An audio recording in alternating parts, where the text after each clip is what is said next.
আসসালামু আলাইকুম এভরিওয়ান। আজকে আমি চলে গেছিলাম মিরপুর স্টেডিয়ামের নিচে, কারণ এটার নিচে অনেক ফার্নিচারের দোকান আছে, অনেক সুন্দর সুন্দর। তো এর আগে আমি এখানে কোনো সময় আহি নাই, তো এবার প্রথম আইসা দেখতেছি হ্যাঁ ভালোই তো, অনেক ফার্নিচার আর অনেকগুলো দোকান ছিল। একদম পুরা স্টেডিয়ামটার চারপাশে অনেক দোকান ছিল। তো আমরা চারপাশে ঘুরছি, কারণ আমরা একটা খাট কিনবো ভাবছিলাম, আরও টুকটাক ফার্নিচার কিনতাম। তো প্রথমে আমার এই খাটটা পছন্দ হয়েছে, কিন্তু আমার বোনের আবার এই খাটটা পছন্দ হয় নাই, এই জন্য আর এটা দেখা হইলো না। পরে আর কি আবার ঘুরতে ঘুরতে অনেকক্ষণ ঘোরার পরে এই খাটটা আমাকে সবারই পছন্দ হয়েছিল, কিন্তু এটা কি জানি একটু প্রবলেম ছিল, এই জন্য আর কি নেওয়া হয় নাই। পরে আবার ঘুরে দেখছি, কিন্তু তেমন আর ভালো লাগে নাই। এখানে অনেক সুন্দর সুন্দর সোফার দোকানও ছিল।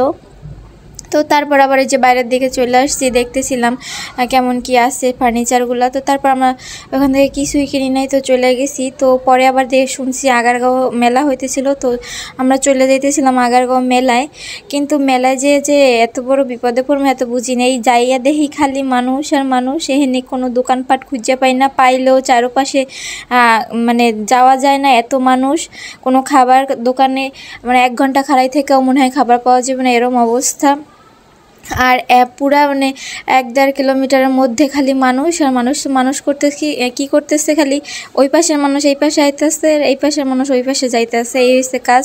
এইরকম ভাবলে তো জীবনও আইতাম না। তো আশেপাশে কোনো গাড়ি রিক্সাও নাই, মানুষের ঠেলায়। তো এই জন্য আমাদের পুরো অনেক দূর হাঁটতে হয়েছে। তো মেলায় যাওয়ার শখ পূরণ হয়ে গেছে, আর কখনো যাব না। তো এই পর্যন্ত আমার ভিডিও।